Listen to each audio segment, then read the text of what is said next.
Why is maintenance staff crawling around our premium aircraft? Senior Captain Rodriguez chuckled as Sarah Mitchell slid beneath the gleaming plane, her weathered work shirt clinging to her back, a worn canvas bag slung over her shoulder, voltage meter in hand. If she's here looking for work, someone should tell her not to interrupt the VIP preparations. A flight attendant whispered sharply, adjusting the velvet rope around the exclusive lounge area.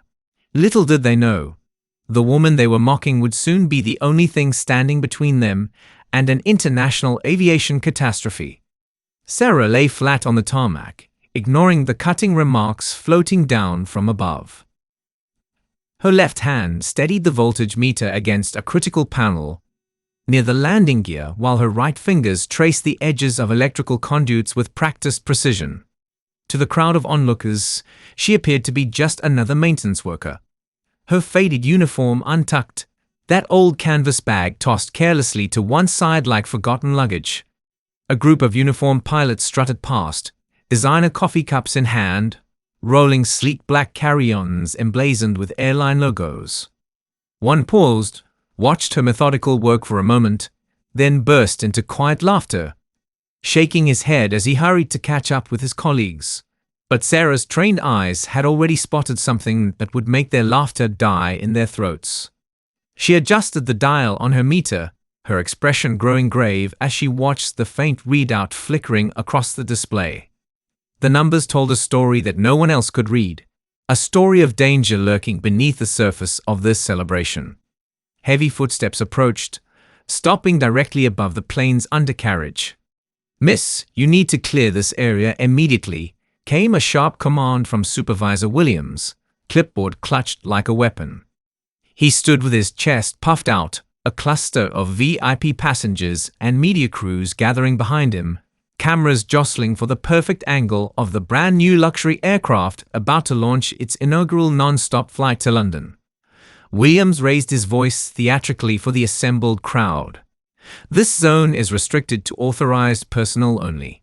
Can someone please direct the cleaning staff to their proper stations?" More laughter rippled across the tarmac. They had no idea they were laughing at their own salvation. Sarah glanced at the supervisor's polished shoes, then calmly resumed her inspection without a word. Her silence drew an exasperated scoff, but she remained focused. After a tense moment, she slid from beneath the fuselage, hooking the voltage meter onto her belt loop. Her posture radiated quiet confidence, though the onlookers mistook it for subservience. Flight attendant Jessica Torres stepped down from the aircraft's open hatch, eyeing Sarah with thinly veiled disdain. "Technical specialist, right," she muttered, not quite under her breath. Her colleague tapped her polished name badge. "First-class passengers will have a field day if she's tampering with anything critical today," she whispered. They laughed and disappeared up the jet's gleaming stairs. What they didn't know was that Sarah had just discovered evidence of something that would ground every flight in the country. Sarah quietly gathered her canvas bag, slipping the meter inside. Her short nails, cut for precision work rather than appearance, grazed a pair of cables labeled with cryptic alphanumeric codes. She paused, running a fingertip over the markings as if verifying a detail only she could understand. Then she stood, securing the flap of her bag. No announcements acknowledged her presence as she walked toward the main terminal, weaving through crowds of travelers, staff, and photographers. The entire airport buzzed with excitement about the new international route, a sleek next-generation aircraft promising unprecedented speed and luxury. But Sarah's trained gaze wasn't on the celebrations. It was scanning for the maintenance offices, where she could access systems that would reveal the full scope of what she'd discovered. She found the corridor, stepping aside as a pair of impeccably dressed ground agents breezed by, rolling their eyes at her scuffed work boots. "She's from that new contractor company, I heard," one said, voice pitched to Carrie. "I guess even the hourly workers want to be part of the big day." Sarah showed no reaction. She merged into the stream of people heading inside, letting the swirl of judgmental stares fade behind her. Once past the security checkpoint, she found a quiet corner near an unmanned information kiosk. Her left hand reached into the canvas bag, withdrawing a ruggedized laptop whose edges bore the scars of countless field operations. This was no ordinary maintenance laptop. Carefully, she connected a specialized cable to an auxiliary port labeled Authorized Engineering Personnel Only.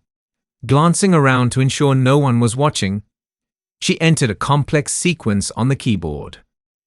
Lines of diagnostic data scrolled across a monochrome interface, revealing the aircraft's deepest systems. Her face remained impassive, but her hand paused on the trackpad as a particular data stream demanded closer scrutiny. What she saw made her blood run cold. She quickly disconnected, powering down the device and sliding it back into her bag. A passing ground engineer, busy scanning his ID card, stopped to glare. "Ma'am, that port is restricted to airport engineering teams only," he said sternly. She responded with a small nod, offering no explanation, then walked away. The engineer watched her for a moment, uncertain, but soon turned his attention to a co-worker beckoning from across the hall. In the chaos of launch preparations, no one pursued Sarah or questioned her credentials. Everyone simply assumed she was out of place, not worth the hassle. They couldn't have been more wrong. Down the corridor, in a dimly lit service area where baggage carts were stored, Sarah knelt beside a dusty junction box mounted in the wall. Her tools were minimal but professional. A compact set of precision screwdrivers, that voltage meter, and a spool of specialized wire. She unscrewed the box cover, revealing a tangle of cables that looked chaotic to the untrained eye, but told a clear story to someone with her expertise. The overhead PA system crackled with announcements praising the upcoming flight, while journalists lined up behind velvet ropes hoping for quotes from celebrity passengers and the legendary Captain Martinez. Meanwhile, hidden in the shadows, Sarah was uncovering evidence of sabotage that could kill everyone aboard. She tested one cable after another, her expression darkening each time she spotted irregular splices or suspicious modifications to the wiring. A tall figure in a crisp uniform rounded the corner, nearly tripping over her legs. "Watch where you're working," snapped Chief Engineer Bradford, recognizing her as the woman from beneath the aircraft. "Look, if you haven't finished your cleaning duties, please stay out of restricted technical areas." Sarah rested a hand on the junction box rim, looking up just long enough to read the name embroidered on his chest. "Are you aware this line feeds directly into the backup alert system for Gate C7? She asked quietly. Bradford waved a dismissive hand. "That's pilot-level information. You might want to focus on your own responsibilities, ma'am." He pivoted and strode away, scowling, while a group of gate agents passing behind him stifled more laughter. Sarah exhaled quietly. Time was running out, and no one would listen. She secured the junction box cover with deliberate movements, each gesture calculated and precise. The terminal speakers crackled with announcements that boarding would commence soon for the inaugural flight. She moved toward Gate C7, blending with the crowd of uniformed personnel and dignitaries, her presence barely registering among them. The festive atmosphere was electric, camera flashes, VIP guests in designer suits, flight attendants with perfect hair, and Captain Martinez, a silver-haired aviation legend, posing for the press. The captain, hearing some commotion behind him, glanced Sarah's way with mild disgust before returning to the cameras. Within minutes, all these people would be fighting for their lives. The boarding process began with fanfare. The new aircraft gleamed under brilliant lights, massive sponsor banners draped across the walkway. Sarah positioned herself in a small alcove near the gate desk, her eyes fixed on the flight status monitor. Airport Security Chief Peterson noticed her. "You're not supposed to be in this area," he said. "Security clearance is required for all staff in this zone." She held up a temporary access pass, the words "Technical Specialist" printed in small text. Peterson glanced at it, raised an eyebrow, then gave a curt nod. "Make it quick," he warned. Sarah was running out of options and time. A cascade of announcements indicated final pre-flight checks were complete. She moved closer to the gate desk, searching desperately for someone in authority who might listen to her findings about the critical anomaly she'd detected.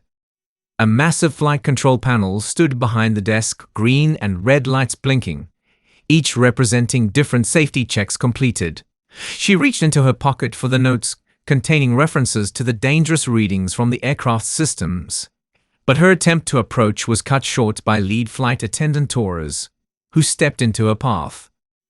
Torres brandished a radiant smile for the cameras that instantly morphed into a glare when she faced Sarah. "Sweetheart, once you're done with maintenance, please return that toolkit to the proper department," she said loudly enough for nearby reporters to overhear. The reporters chuckled, snapping pictures of Torres in her pristine uniform, while ignoring the unassuming figure in the faded shirt. Sarah pressed forward, desperation mounting. Lives hung in the balance. The boarding gate opened with ceremony. EIPs marched onto the aircraft's red-carpeted stairs, greeted by staff offering champagne. Sarah tried to catch the eye of anyone, a ground coordinator, a supervisor, anyone who might heed her urgent findings. Instead, Security Officer Davis planted himself in front of her, blocking the walkway. "We're not allowing unauthorized personnel near this flight," he said firmly. "Move along now." She slipped a piece of paper from her bag. Printed code traces with handwritten analysis in the margins. "There's a critical problem in the flight control system," she began urgently. Davis shot her a dismissive glare. "Lady, if you keep up this nonsense, you'll be escorted out. Now step away." The plane was about to become a flying death trap, and no one would listen. Roars of conversation rose from the VIP crowd as they settled into first class. Captain Martinez received a final handshake from a ranking airport official. Cameras flashed as he proudly signaled the all clear. Sarah made one last desperate attempt, approaching the senior pilot who had mocked her earlier. "Sir, there's a critical anomaly in the autopilot system's backup protocols," she said, voice steady despite her urgency, offering him the code analysis. He smirked, taking the paper for a cursory glance, trying to secure a permanent position by creating false emergencies. "You'll need a better strategy than that." He let the paper slip through his fingers, drifting to the floor, then boarded without another glance. The final boarding call sounded. Sarah had failed. Flight attendants retracted the jet bridge, and the heavy door sealed shut with finality. Sarah stood trapped between press cameras and airport security. The plane's engines fired to life with a deep rumble that resonated through the terminal windows. The tarmac blazed with flashing lights from ground vehicles, clearing the runway for this high-profile departure. Furious at her inability to find anyone willing to listen, Sarah tried approaching Security Chief Peterson again, but he raised his hand firmly. "That's enough. One more word, and you'll be removed by force." A second officer joined him, grabbing her elbow. They led her to a side corridor where they documented her ID, warning that any further disruption would result in immediate arrest. She remained silent, offering no argument, letting them complete their procedure. Meanwhile, death was preparing to strike at 35,000 feet. The aircraft began its taxi, rolling majestically toward the runway where crowds had gathered behind airport fences. The entire atmosphere brimmed with excitement as news anchors provided live commentary, praising the airline's cutting-edge innovation. Sarah stood behind the security officers, eyes tracking an overhead display showing the flight's progress in real time. Her posture remained composed, but tension rippled through her shoulders when the officers turned away. She slipped down a narrow corridor, laptop pressed against her hip under the jacket she'd tied around her waist. This was her last chance. The plane accelerated down the runway, wheels lifting off in a majestic arc. Cheers erupted, cameras flashed, and triumphant music played over the loudspeakers. For a moment, the airport felt like a carnival celebration. Sarah, however, found an unoccupied maintenance station in a dim corner. She set her laptop on a narrow ledge and carefully extracted a specialized cable from her bag. She connected it to a terminal marked OPS Diagnostics, Engineering Use Only. The screen glowed to life, streams of real-time flight data scrolling past. She typed methodically, checking each line of code feeding from the aircraft systems. Her hand froze on the trackpad as she spotted exactly what she'd feared. A concealed string of malicious commands that had just activated, far earlier than their scheduled execution time. The trap was springing. Footsteps sounded behind her. IT Supervisor Mitchell, with a ring of keys jangling at his belt. He scowled, about to protest her presence. But as he caught a glimpse of the data streams on her screen, his expression shifted dramatically. "Where did you access those flight data feeds?" he asked, his voice dropping to a whisper. Sarah tapped a section of code, pointing out an override function that shouldn't exist. Mitchell's face went pale. He grabbed his radio, stammering into it that a critical anomaly had been discovered. The nightmare was just beginning. Overhead screens near the control desk flickered ominously. A wave of confusion spread among the staff as they realized the flight's autopilot might be compromised. In the background, an alarm began beeping, a muffled but urgent tone signaling system failure. Sarah's laptop confirmed the infiltration of malicious code designed to reroute the plane's navigation within minutes. She typed frantically, eyes laser-focused on the cascading lines of data. Mitchell, now frantic, patched a direct emergency call to the cockpit, shouting that there was a mid-flight override in progress. 35,000 feet above the Atlantic, Captain Martinez felt his blood turn to ice. The entire gate area, once celebratory, fell into stunned silence as word spread that something catastrophic was happening.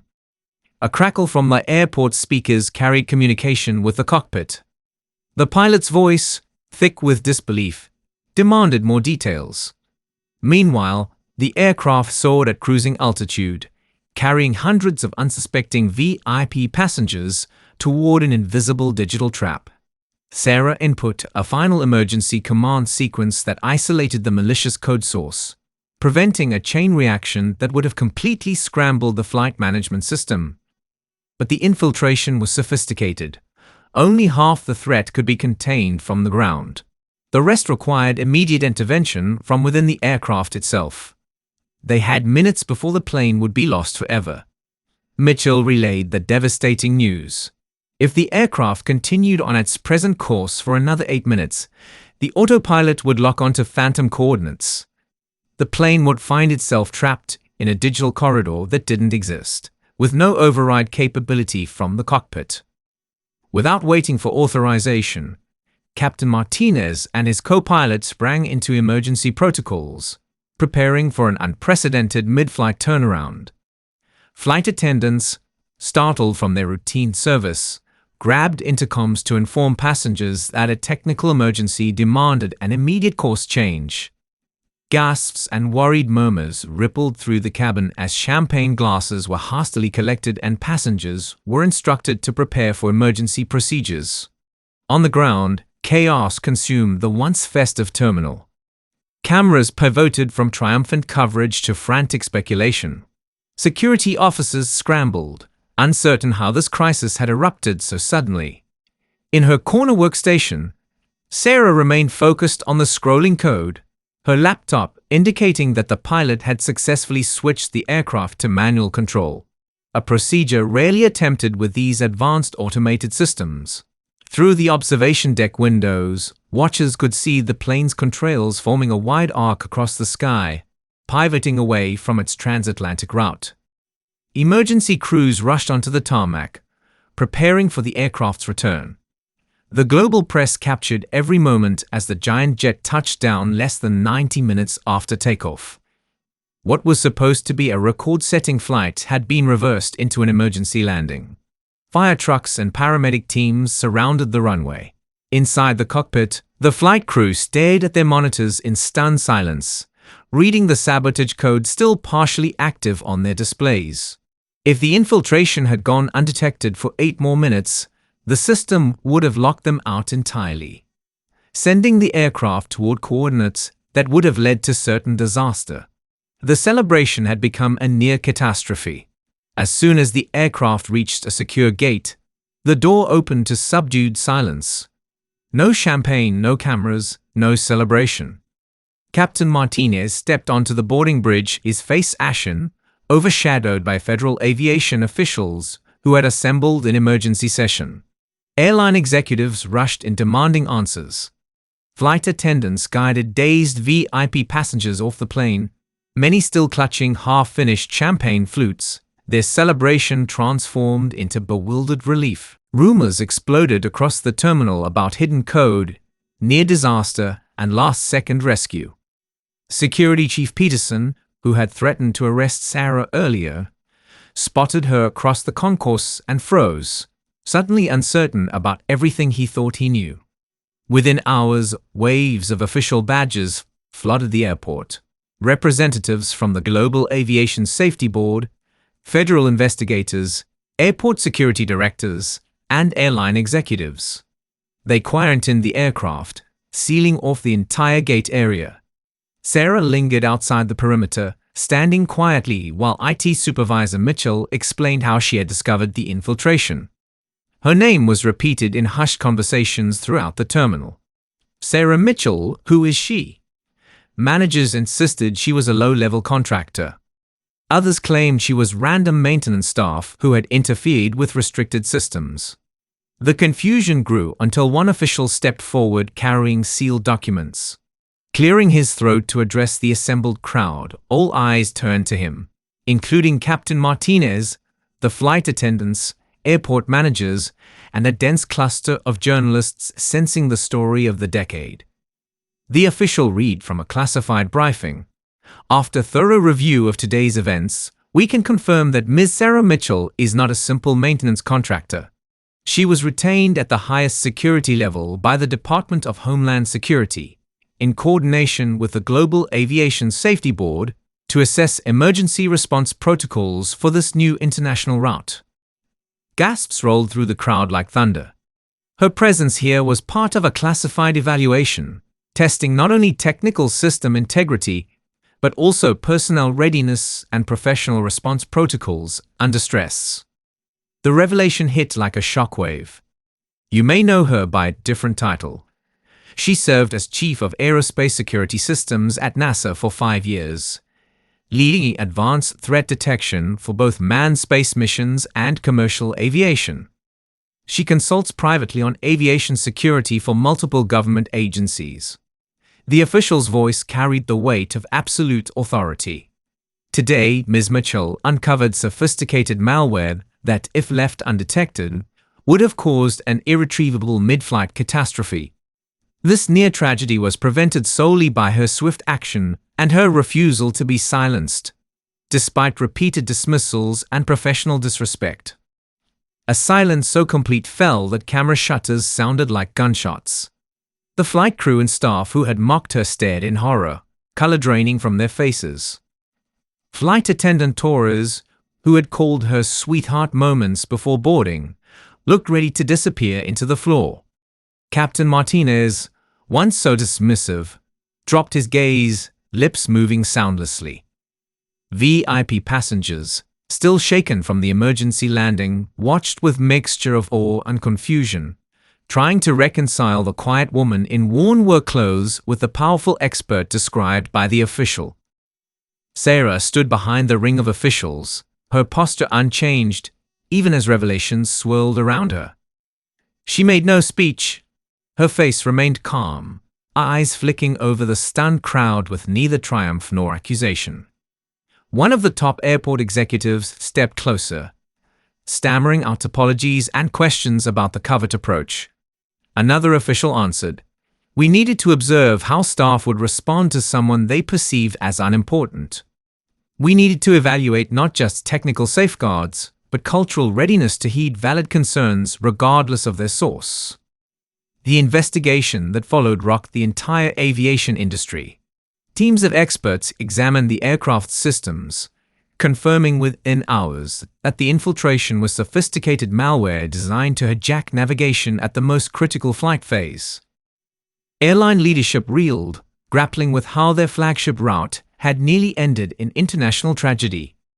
The crumpled piece of paper Sarah had offered Captain Martinez, lying forgotten on the terminal floor, became evidence in the official record.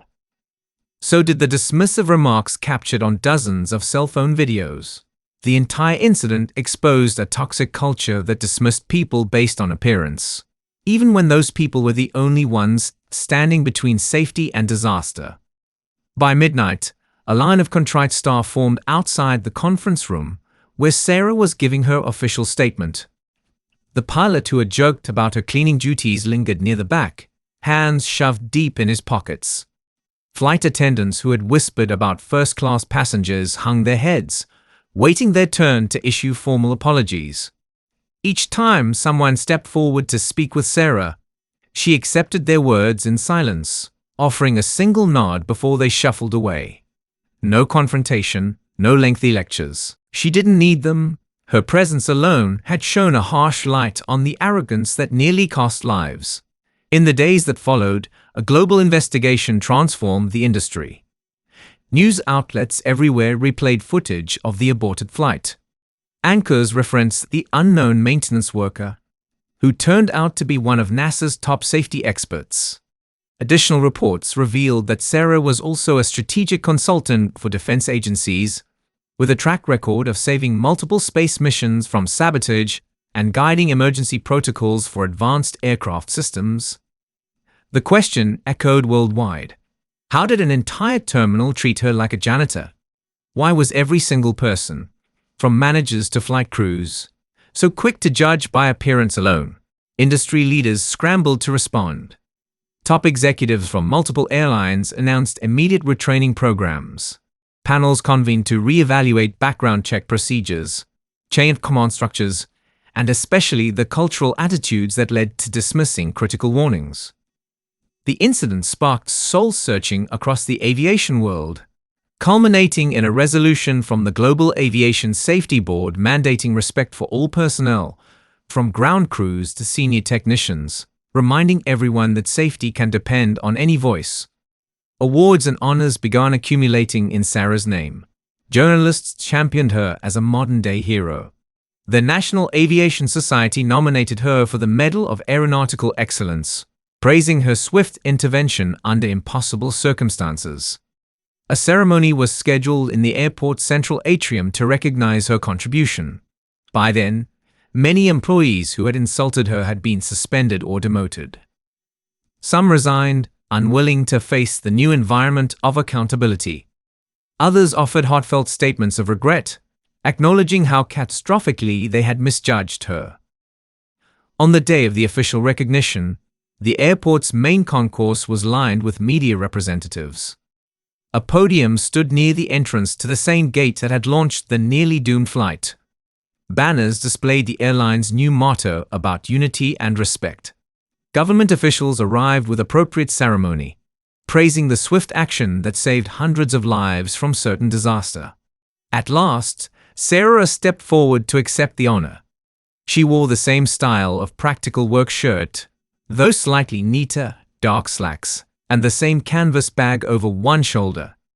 Her short hair peeked from beneath a plain baseball cap. The silence that fell was electric, so different from the scornful dismissal she'd endured days before.